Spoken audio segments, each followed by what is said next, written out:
Let's talk about alcohol and gut health. The best thing I ever did for my health and for improving my stomach lining was quitting alcohol. I stopped alcohol for 6 months and I felt improvements so quickly just from doing that alone. Not just in my gut health, but in my energy, my mood, my skin, my hair, everything seemed to benefit when I stopped drinking.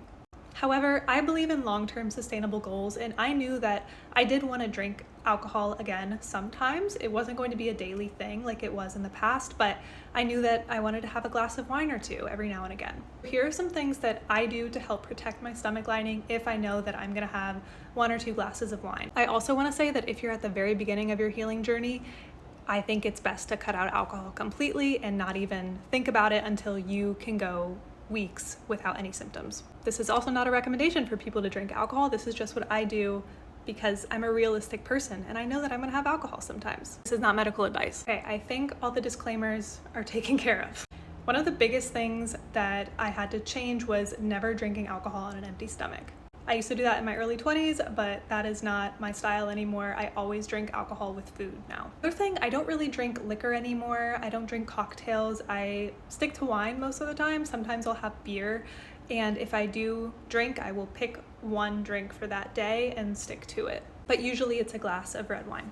I have bile reflux, so I take sucralfate whenever I know I'm going to be drinking or when I'm traveling. So I'll take a sucralfate in the morning, the day that I know that it's like a party or I'm going out with friends or there's a holiday. But there are a bunch of other natural remedies that you can use to help protect your stomach lining. Slippery elm and DGL are 2 of my favorite mucosal barrier supports. And the last tip is I just don't overdo it anymore. I have 1 or 2 glasses and then that's it. It's not something I do daily anymore. I used to be a glass of wine a day type of person, but now I drink once or twice a month.